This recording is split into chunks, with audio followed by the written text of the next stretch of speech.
ప్రభు యేసుని రక్తము నీ కొరకై చిందెనుగా, ప్రభు యేసుని రక్తము నీ కొరకై చిందెనుగా. ప్రభు తలను చూడు, ముఖమును చూడు, రూపము పోయేగా.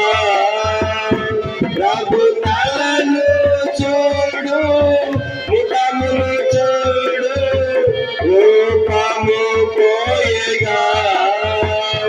నీ కొరకై రూపమును కోల్పోయెను యేసు ప్రభు, నీ కొరకై రూపమును కోల్పోయెను యేసు ప్రభు. ప్రభు యేసుని రక్తము నీ కొరకై చిందెనుగా, ప్రభు యేసుని రక్తము నీ కొరకై చిందెనుగా. ప్రభు చేతులు చూడు, కాళ్ళను చూడు, శీలను కొట్టిరి. ప్రభు చేతులు చూడు, కాళ్ళను చూడు, శీలను కొట్టిరి. ప్రభు రక్తము అంతయును నీ కొరకై కాచెనుగా, ప్రభు రక్తము అంతయును నీ కొరకై కాచెనుగా. ప్రభు యేసుని రక్తము నీ కొరకై చిందెనుగా, ప్రభు యేసుని రక్తము నీ కొరకై చిందెనుగా. నీవు ఘోర పాపి అయినా ప్రభువు నిన్ను ప్రేమించుచుండెను. నీవు ఘోర పాపి అయినా ప్రభువు నిన్ను ప్రేమించుచుండెను. ప్రభు ప్రాణము నీ కొరకై సిలువపై అర్పించెను.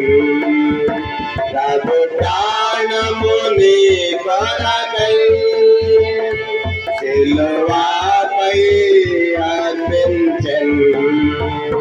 ప్రభు యేసుని రక్తము నీ కొరకై చిందెనుగా, ప్రభు యేసుని రక్తము నీ కొరకై చిందెనుగా. నీవు పాపములోనే ఎంతకాలం జీవించుచుందువు, నీవు పాపములోనే ఎంతకాలం జీవించుచుందువు. నీ పాపములన్నీను మరణమునకు నడుపునుగా. నీ పాపములన్నీను మరణమునకు నడుపునుగా.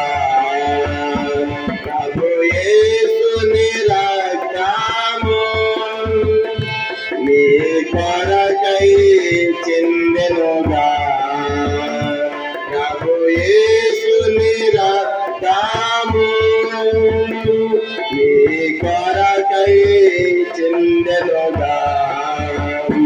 ప్రభు పిలుపును వినుము, ఏడెరమ్ము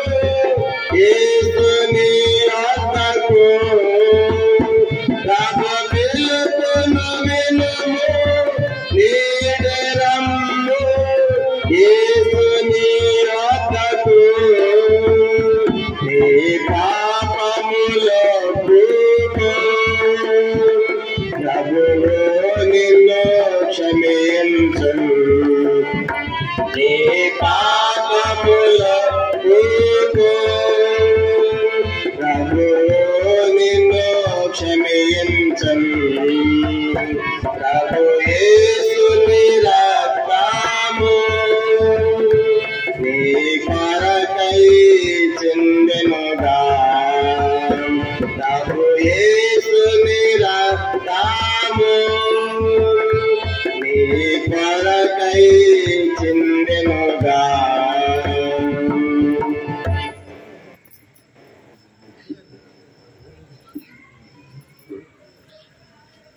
బైబిల్లో పడుకుంటాము. గ్రంథ వాగ్దానములని నావి.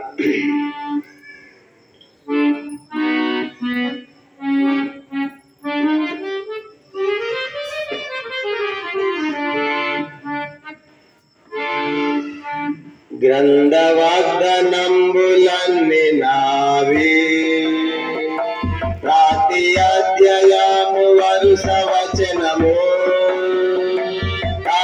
దివ్య ప్రేమ వాగ్దానములు గ్రంథ వాగ్దానములన్నీ నావి. Every promise in the book is mine. Every chapter, every word, every line, all the blessing of His love divine. Every promise in the book is mine.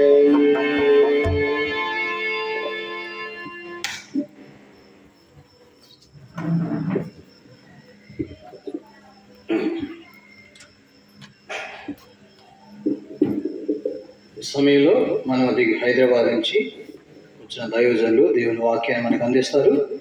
చాలా శ్రద్ధగా దేవుని వాక్యం వినవలసిందిగా మనం చేస్తాం.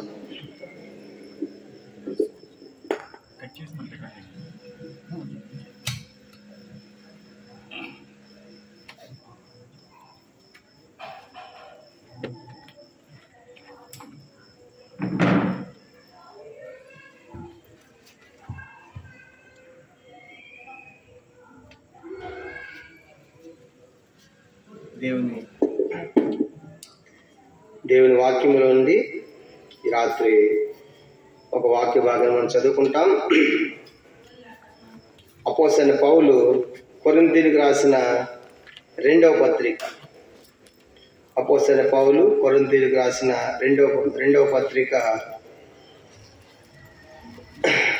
5వ అధ్యాయము 17వ వచనం, పేజీ నంబర్ 161 కొత్త నిబంధనలో అపోస్తలుడైన పౌలు కొరింథీయులకు రాసిన రెండవ పత్రిక, 2వ కొరింథీ పత్రిక 5వ అధ్యాయము 17వ వచనము అందరం కలిసి చదువుకుంటాం. 2వ కొరింథీ పత్రిక 5వ అధ్యాయము 17వ వచనం, పేజీ నంబర్ 161 చదవండి. కాగా ఎవడైనను క్రీస్తు నందున్న ఎడల వాడు నూతన సృష్టి, పాతవి గతించెను, ఇదిగో క్రొత్తవాయెను. మనం గమనించామంటే పౌలు అపోస్తలుడు కొరింథీయులకు రాస్తూ ఎవడైనను అనగా ఏ కులమైన, ఏ జాతి అయినా, ఏ ప్రాంతమైన కనుక, ఏ ఖండమైన కనుక, ఎవడైనను అనగా మనుషులుగా పుట్టిన ఎవరైనా సరే కనుక క్రీస్తు నందున్న ఎడల అనగా యేసు ప్రభువారికి వచ్చినప్పుడు ఆయన యందు ఆయన అంగీకరించినప్పుడు ఏం జరుగుతుంది? నూతన సృష్టి, అతని జీవితం నూతనముగా మార్చబడుతుంది. అంత మాత్రమే కాదు, పాతవన్నీ కూడా గతిస్తాయి, పాతవన్నీ తొలగించబడతాయి.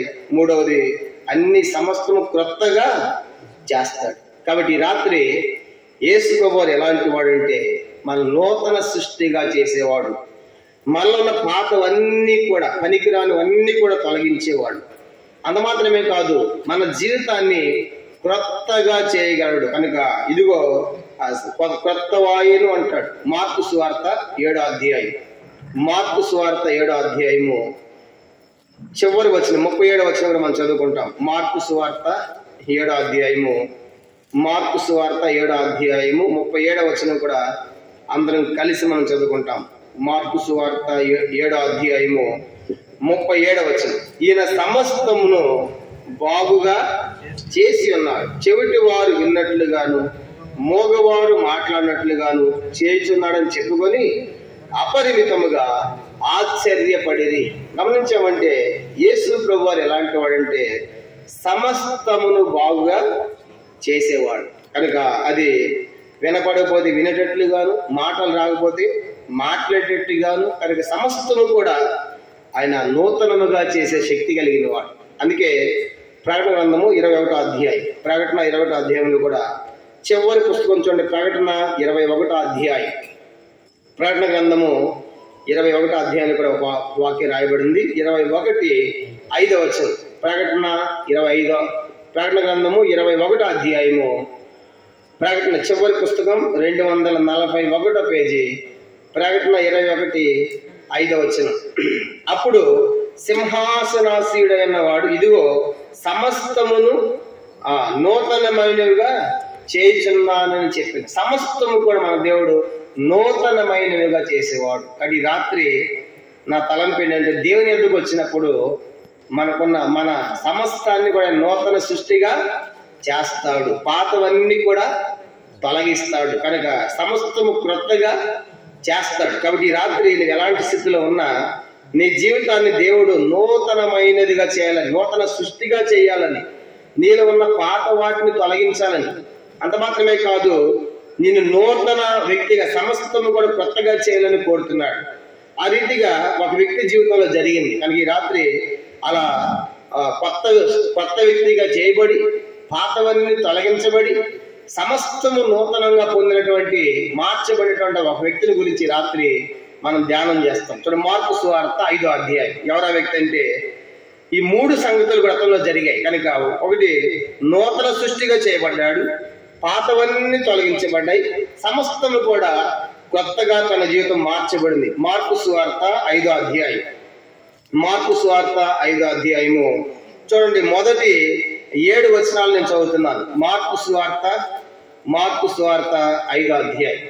యేసు ప్రభువు దగ్గరికి వచ్చి నూతన సృష్టిగా చేయబడి పాతవన్నీ తొలగించబడి అంత మాత్రమే కాదు సమస్తము నూతనంగా మార్చబడిన ఒక వ్యక్తి జీవితాన్ని ఈ రాత్రి మనం ధ్యానం కలిగి ఉంటాం. మార్కు సువార్త 5వ అధ్యాయము మొదటి 7 వచనాలు చదువుతాము, గమనించండి. వారు సముద్రమునకు అద్దరున్న గెరాసేన దేశమునకు వచ్చి ఆయన దూడ దిగ్గానే అపవిత్రాత్మ పట్టిన వాడు అప్పుడు సమాధుల్లో నుండి వచ్చి ఆయనకు ఎదురుపడిన వాడు సమాధుల్లో వాసము చేసేది వాడు. సంఖ్యలతోనైనా ఎవరిని వాడిని బంధింపలేకపోయాను. పలుమార్లు వాని కాళ్లకు చేతులకు సంఖ్యలు వేసి బంధించినను వాడు ఆ చేతి సంఖ్యలను తెంపి కాలి సంఖ్యలను తుత్తినీలుగా చేసిన గనుక ఎవడును వాడిని సాధుపరచలేకపోయాను. వాడు ఎల్లప్పుడూ రాత్రి మగళ్ళు సమాధుల్లోను కొండల్లోనూ కేకలు వేయచ్చు తాను రాళ్లతో గాయపరచుకొనుచు ఉండెను. వాడు దూరం నుండి యేసును చూచి పరిగెత్తుకొని వచ్చి ఆయనకు నమస్కారము చేసి, యేసు సర్వోన్నతుడైన దేవుని కుమారుడా, నాతో నీకేమి, నన్ను బాధపరచుకోమని దేవుని పేట నీకు ఆనబెట్టుచున్నానని బిగ్గరగా కేకలు వేస్తును. దేవుడి వాక్యాన్ని దీవించి మనందరితో కూడా ఈ రాత్రి మాట్లాడునుగాక.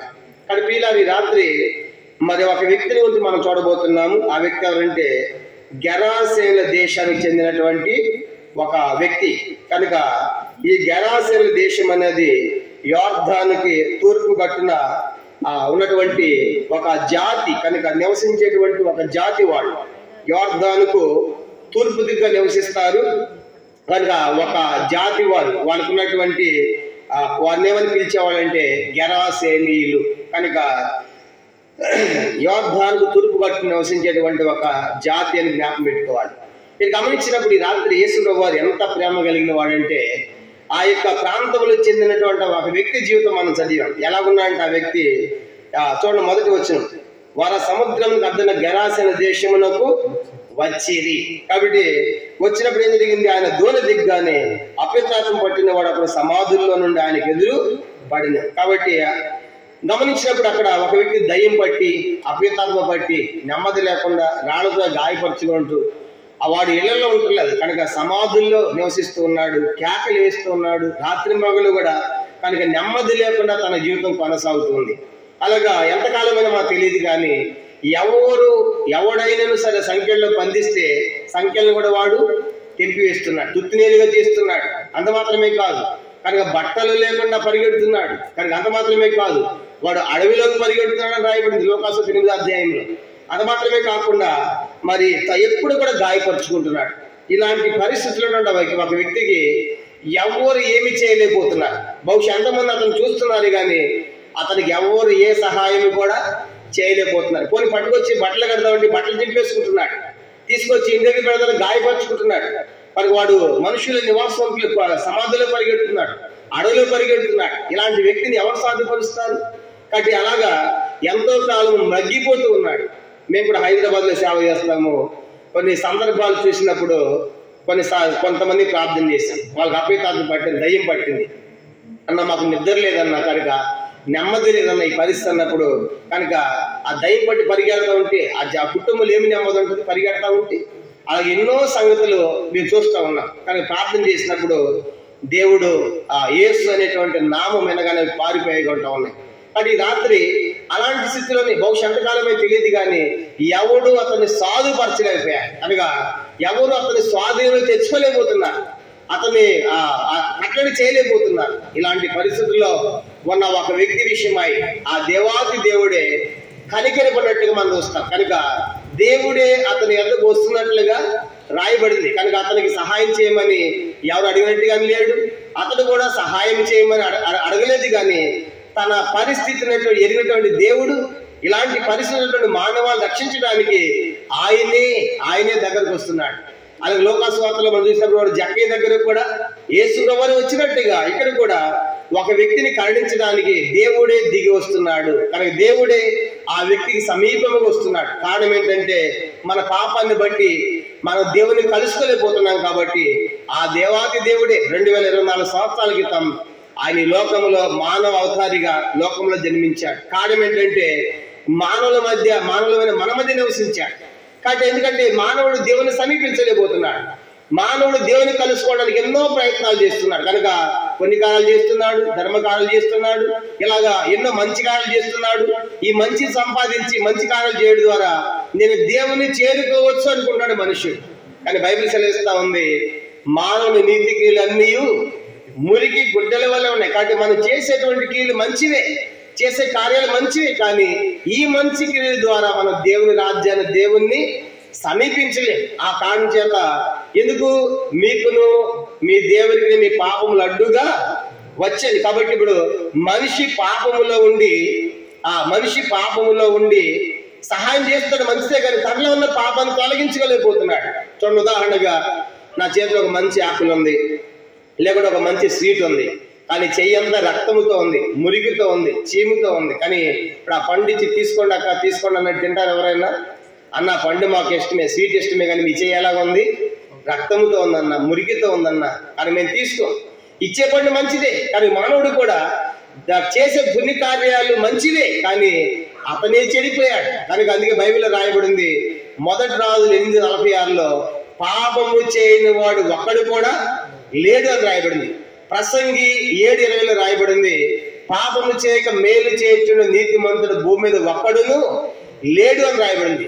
రోమపత్రిక 3:11లో రాయబడింది, నీతిమంతుడు లేడు, ఒక్కడు లేడు, గ్రహించేవాడు లేడు, దేని వెతకవాడు లేడు, అందరూ త్రోవ తప్పి ఏకముగా పనికి మాలిన వారే రాయబడింది. అలాంటి పరిస్థితున్నటువంటి మానవాళి కోసమై కనుక మరి మంచివారు ఎవరున్నారు ఈ లోకంలో?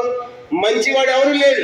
పౌలు అన్నాడు, గొప్ప సంఘాలు కట్టేటువంటి పౌలు, నా శరీరమందు మంచిది నివసింపదని నేను ఎరుగుదును అన్నాడు. గొప్ప భక్తుడే, నా హృదయంలో పాపము ఉంది కనుక నాలో మంచి లేదు అన్నాడు. కానీ ఈ లోకంలో మంచివారు ఎవరు లేరు కనుక అందరూ కూడా, అందుకే రోమా 3:23 మనకు బాగా తెలుసు, ఏ భేదమును లేదు, అందరూ పాపము చేసి దేవుని పొందలేకపోతున్నారు. ఆ కారణం చేత మరి దేవుడి లోకానికి ఎలా రావాలి? కనుక ఆయన అగ్ని రూపంలో ఉన్నాడు. దేవుడు దహించు అగ్ని అయి ఉన్నాడని రాయబడింది. కనుక ఆయన అగ్నిగా వస్తే మనం కాలిపోతాం. కాబట్టి ఆయన అగ్నిగా రావడానికి వీల్లేదు. కనుక అందుకే యోహాను మొదటి వచనంలో ఆదియందు వాక్యం ఉండెను, వాక్యము దేవుని యొద్ద ఉండెను, వాక్యమే దేవుడై ఉండెను. 12-13 వచనాలు కింద వచనాల్లో ఆ వాక్యము శరీరధారి అయి కృపా సత్య సంపూర్ణ మన మధ్య నివసించరు. ఈ వాక్యమైనటువంటి దేవుడు ఒక శరీర రూపాన్ని ధరించుకుని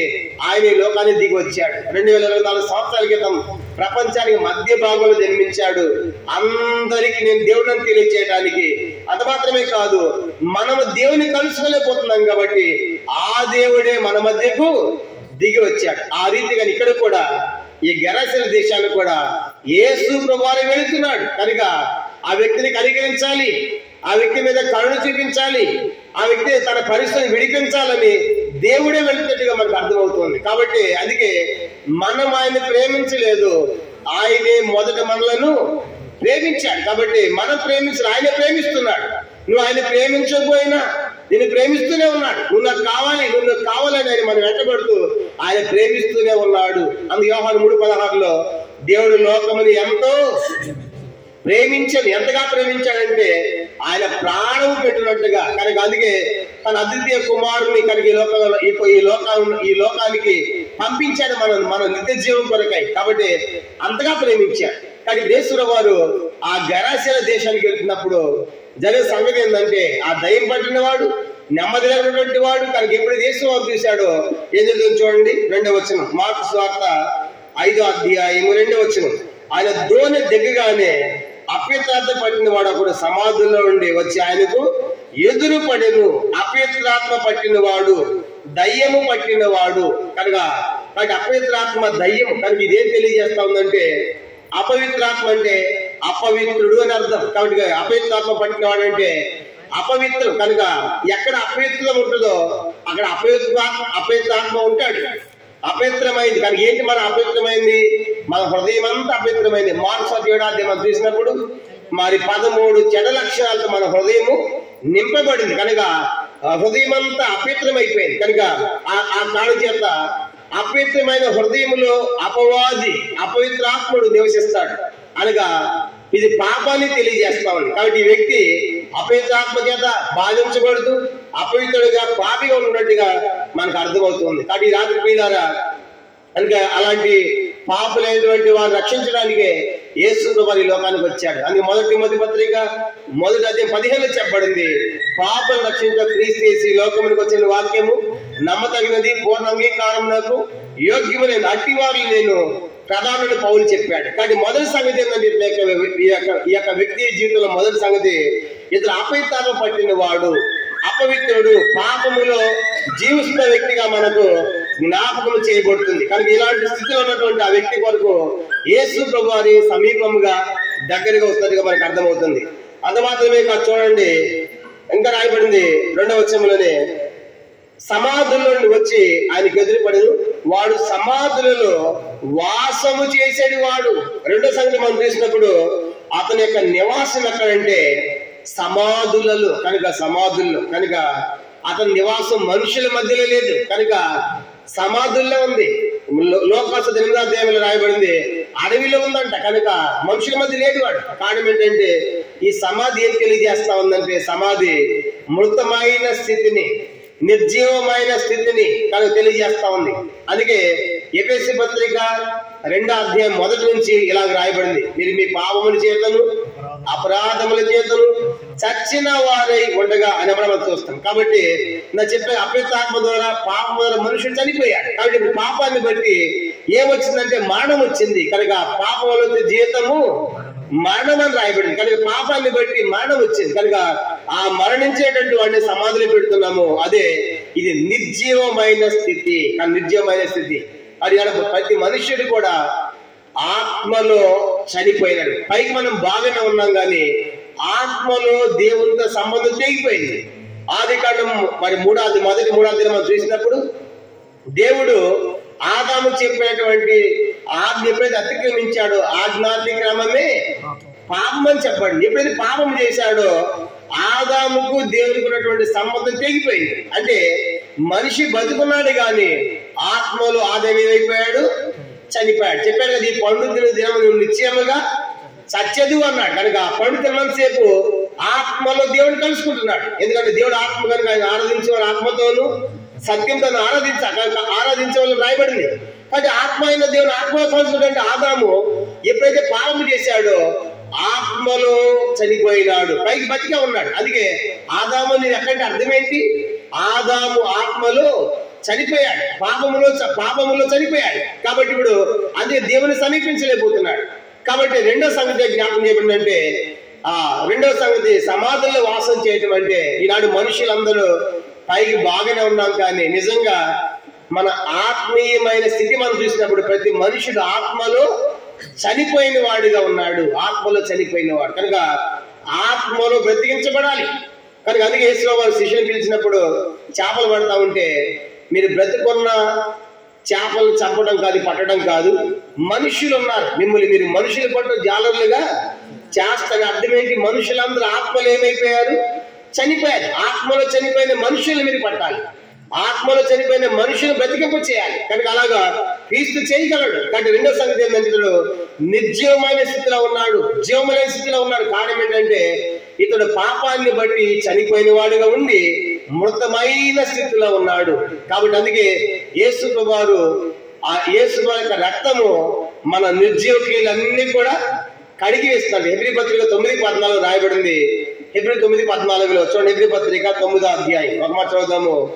క్రీస్తు యొక్క రక్తము నిర్జీవ క్రియలు విడిచి జీవం గల దేవుని సేవించుటకు మీ మనస్సాక్షిని ఎంతో ఎక్కువగా శుద్ధి చేయును. కాబట్టి నిత్యులకు ఆత్మ ద్వారా, హెబ్రీ 9:14, నిత్యులకు ఆత్మ ద్వారా తాను దేవుని నిర్దోషిగా అర్పించుకున్న క్రీస్తు యొక్క రక్తము నిర్జీవ క్రియలు విడిచి జీవం గల దేవుని సేవించుటకు మీ మనస్సాక్షిని ఎంతో ఎక్కువగా శుద్ధి చేయును. కాబట్టి రాత్రి రెండవ సంగతి ఏంటంటే, వాడు నిర్జీవమైన స్థితిలో, చనిపోయిన స్థితిలో, పైకి బాగున్నాడు కానీ ఆత్మలో అపేతాత్మ ద్వారా ఆత్మలో చనిపోయిన వాడు, నిర్జీవమైనటువంటి వాడు. అందుకే అతడు సజీవుల మధ్య ఉండలేకపోతున్నాడు, ఆ జీవము లేని చనిపోయిన సమాధుల మధ్య ఉన్న కారణం ఏంటంటే అతని స్థితి కూడా ఆత్మలో నిర్జీవమైన వాడే. కాబట్టి ఇప్పుడు యేసు వారు ఆ వ్యక్తి దగ్గరికి వెళ్తున్నాడు. కనుక ఆ వ్యక్తిని బాగు చేయాలని, స్వస్థపరచాలని, అతను నూతన సృష్టిగా చేయాలని, పాతవన్నీ తొలగించాలని, కొత్తగా చేయాలని ప్రభు అతని దగ్గరికి వెళ్తున్నట్టుగా మనకు అర్థమవుతుంది. కనుక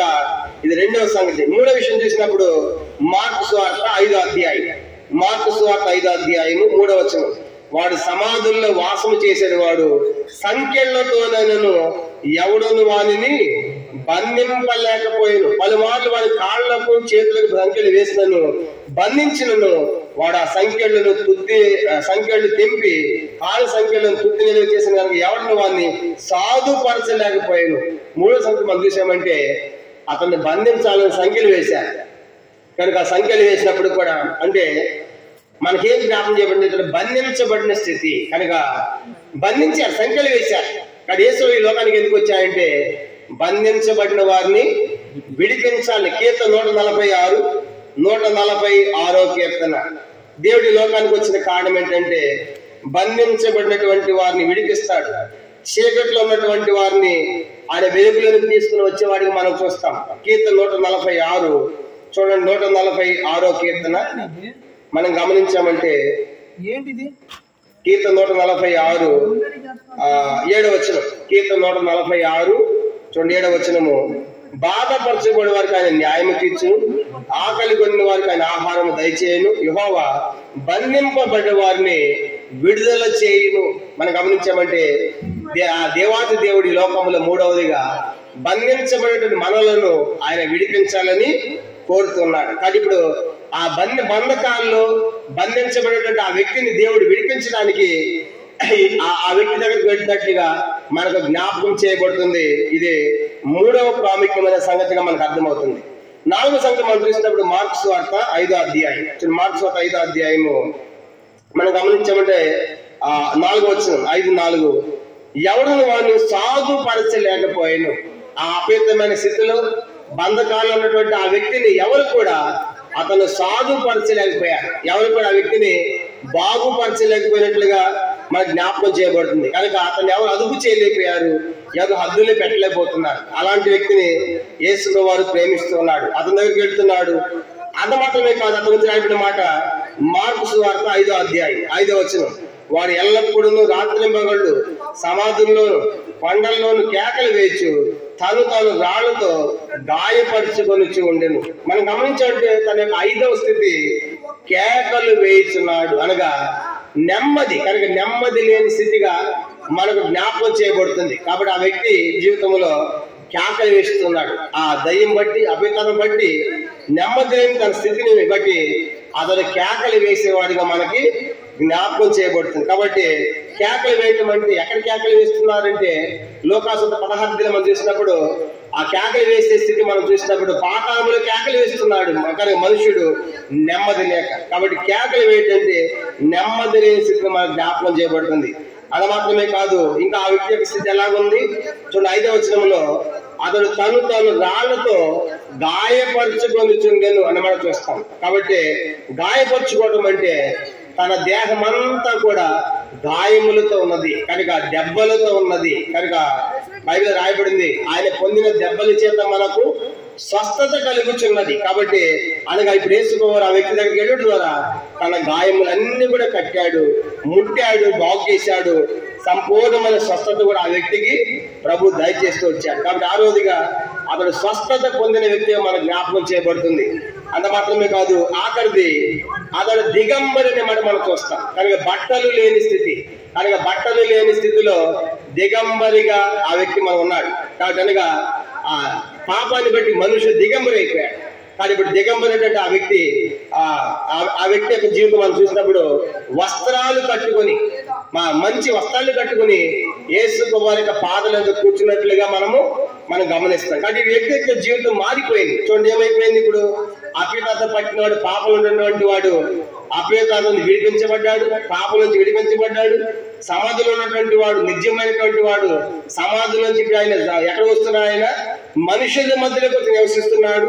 బంధకాలు ఉన్నటువంటి వాడు, స్వేచ్ఛ లేని వాడు ఇప్పుడు స్వేచ్ఛని పొంది కనుక బంధకాలు లేవు, కనుక సంఖ్యలు లేవు, కానీ స్వేచ్ఛగా ప్రజల మధ్య ఉంటున్నాడు.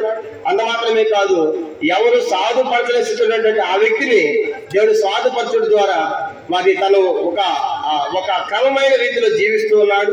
మరి కేకలు వేసేటువంటి ఆ వ్యక్తి ఇప్పుడు కేకలు లేకుండా నెమ్మదిగా కూర్చున్నాడు. అంత మాత్రమే కాదు, గాయపరుచుకున్నటువంటి వ్యక్తి అతని గాయాలన్నీ కట్టబడి సంపూర్ణమైన స్వస్థత పొందాడు. అంత మాత్రమే కాదు, చివరికి దిగంబరైనటువంటి వాడు వస్త్రాలు కట్టుకొని ఆయన పాదముల యొద్ద కూర్చున్నాడు. కాబట్టి ఇప్పుడు ఆ వ్యక్తి యొక్క జీవితం అంతా ఏమైపోయింది? మారిపోయింది. కాబట్టి ఇప్పుడు చూసిన ఆశ్చర్యపోతున్నారు. చూడండి ఒక మాట, మార్కు సువార్త 5వ అధ్యాయము, ఆ మాట మనం ముగిద్దాం. మార్కు సువార్త 5వ అధ్యాయము, మార్కు సువార్త 5వ అధ్యాయం 15వ వచనం. మార్కు సువార్త 5వ అధ్యాయము 15వ వచనం. జనులు జరిగినది చూడవెళ్ళి యేసు వద్దకు వచ్చి శానను దయ్యములు పట్టిన వాడు బట్టలు ధరించుకొని స్వస్థ చిత్తులై కూర్చుని చూచి భయపడేది. జరిగినది చూచిన వారు దయ్యం పట్టిన వారికి కలిగిన స్థితియు పందుల సంగతి ఊరి వారికి తెలియజేయగా గమనించామంటే ఇప్పుడు ఆ వ్యక్తి బట్టలు కట్టుకున్నాడు. కాబట్టి ఇప్పుడు మనం గమనించి అపవిత్రత పోయింది, యేసు పాదాలతో కూర్చున్నాడు, స్వేచ్ఛను పొందాడు, తర్వాత క్రమముగా కూర్చున్నాడు. తర్వాత ఇప్పుడు కేకలు వేసేటువంటి వ్యక్తి నెమ్మదినటువంటి వ్యక్తి ఇప్పుడు దేవుని యొక్క సువార్త ప్రకటిస్తూ ఉన్నాడు, దేవుని గురించి ప్రకటిస్తున్నాడు. అంత మాత్రమే కాదు, గాయంలో వ్యక్తి స్వస్థత పొందాడు. చివరికి దిగంబరి బట్టలు లేనివాడు బట్టలు వస్త్రాలు కట్టుకుని నెమ్మదిగా కూర్చున్నాడు. ఇలా ఈ రాత్రి మీరు ఎవరైనా సరే యేసు ఎలాంటి దేవుడు అంటే 3 విషయాలు జ్ఞాపకం చేయాలి. యేసు వస్తే 3 సంగతులు జరుగుతున్నాయి. మొదటిది, ఆ వ్యక్తి నూతన సృష్టిగా చేస్తాడు. రెండోది, పాతవన్నీ కూడా తొలగిస్తాడు. మూడోది, సమస్తము కొత్తగా చేస్తాడు. కాబట్టి ఈ రాత్రి మీరు ఎవరైనా సరే, మీరు ఎలాంటి పరిస్థితుల్లో ఉన్నా, నెమ్మది లేకుండా ఉన్నా, గాయాలతో ఉన్నా, అపవిత్రతతో ఉన్నా, పాపముతో ఉన్నా, బంధకాలతో ఉన్నా, ఈ రాత్రి యేసు పిలుస్తున్నాడు. ఆయన నీ కోసము, నా కోసమే, మన విడుదల కోసమే ఆయన శిలువ ఎక్కాడు. కళ్ళ ముళ్ళకేయటము, పాదహస్తాల మేకులు, కక్కల బల్యము, వీపంతా దున్నబడి చివరి రక్తపట్టు వరకు కాల్చాడు. శిలువలో మరణించాడు, సమాధి అయిపోయాడు, తిరిగి లేచాడు. ఎవరైతే యేసులో విశ్వాసం ఉంచుతారో వారికి గొప్ప రక్షణ, నిత్య జీవము, మోక్షాన్ని ప్రసాదించాలని కోరుతున్నాడు. కాబట్టి ఇంకెవరైనా సరే యేసులో విశ్వాసం ఉంచకపోతే ఈ రాత్రి ప్రభు యేసులో విశ్వాసం ఉంచండి. అప్పుడు మీరు మీ ఇంటి వారిని గొప్ప ఆత్మరక్షణ పొందేదు. ప్రభు వాక్యాన్ని ఆశీర్వదించును గాక. ఆమేన్. ప్రార్థన చేస్తాం. ప్రార్థన. పరలోకమందున్న మా తండ్రి, పరిశుద్ధ దేవ, మీకు స్తోత్రాలు చెల్లించుకుంటున్నాం. ఈ రాత్రికాల సమయంలో తండ్రి దొండపాడు గ్రామాన్ని ప్రేమించి మరి ప్రతి ఆదివారము ప్రతి బుధవారం కూడా ఇస్తున్నటువంటి ఇక్కడ కూడికి బట్టి మీ స్తోత్రాలు చెల్లించుకుంటున్నాం. దయలు మా తండ్రి రాత్రి ఇక్కడ మరి మీ యొక్క మాటలు ప్రకటిస్తూ వచ్చాం తండ్రి. మీరు వారి కులాన్ని మతాన్ని మార్చే దేవుడు కాదు, కానీ వ్యక్తి యొక్క జీవితాన్ని మారుస్తావు ప్రభా. నిజంగా ఆ దయ్యం పట్టినవాడు ఎలా మారిపోయాడు, ఈనాడు తాగిపోతున్న వ్యభిచారులు ఎలా మారిపోతున్నారో మేము చూస్తూ ఉన్నాం. కాబట్టి నీ వ్యక్తి యొక్క జీవితాన్ని మార్చేటువంటి వాడు, మా బ్రతుకులు మార్చేటువంటి వాడు. కాబట్టి ఈ రాత్రి ఎవరైతే నిజంగా పాపములో ఉన్నారు, బంధకాల్లో ఉన్నారు, గాయములతో ఉన్నారు, నెమ్మది లేకుండా ఉన్నారు, దిగంబరులుగా ఉన్నారు తండ్రి, వాళ్ళ మీద దర్శించండి, వాళ్ళ మీ కార్యం జరిగించండి, సన్నించండి, ఒప్పించండి ప్రభా. వాళ్ళ నూతన సృష్టిగా చేయండి. అంత మాత్రమే కాదు తన్ని పాతవన్నీ తొలగించండి ప్రభా. సమస్తము కూడా నూతనంగా చేయమని ఈ గ్రామాన్ని దీవించండి, గ్రామ అధికారులను దీవించండి. ఈ ప్రాంతంలో నివాసం ప్రతి ఒక్కరిని కూడా పేరు పేరు వస్తున్న వారి కుటుంబాలు మీరు బహుగా దీవించండి. వారి పనిపాట్లు, వారి ఉద్యోగములు, వ్యాపారములు తండ్రి వాటన్నింటినీ కూడా మీ యొక్క ఆశీర్వాదం దయచేయండి. నమ్మకైన మాది ఈ ప్రాంతం అంతా కూడా మీరు కనిపించమని భవిష్యత్ దినాల్లో ప్రభా అపోస్తల కార్యం 18:10 ప్రకారం ఈ పట్టణంలో నాకు బహుజనములు సలిసిన వాటిని నెరవేర్చి మీరే మహిమ పొందమని, అభ్యంతరాల ఆటంకాలు తొలగించమని, శత్రుగాలు దూరపరచమని, పరిశుద్ధ వాతావరణం దయచేయమని అనించే జీవితాన్ని బట్టి శుద్ధిస్తూ గణపరుస్తూ వందనాలు చెల్లించుకుంటూ యేసుక్రీస్తు వారి పరిశుద్ధమైన నామములో ప్రార్థించి స్తుతించి అతి వినముగా వేడుకొనుచున్నాము తండ్రి. ఆమేన్. మన తండ్రి దేవుని ప్రేమయు కుమారుడు యేసుక్రీస్తు వారి కృపయు పరిశుద్ధాత్మక అన్యోన్య సహవాసము చేర్చిన మనకును తను ప్రేమించే వారికి సకల పరిశుద్ధులకును ఇక్కడ చేరుస్తున్నటువంటి వారిని ఈ ప్రాంత కుటుంబాలకును అందరికీ ఇప్పుడు ఎల్లప్పుడూ సదాకాలము తోడై ఉండును గాక. ఆమేన్. యేసు పిలచుచున్నాడు, ఆయన యొద్దకు రమ్ము.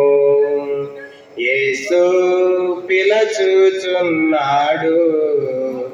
ఆయన యొద్దకు రమ్ము. సోదరి సోదరరమ్ము, నీ జీవితము మారిపోవును. సోదరి సోదరరమ్ము,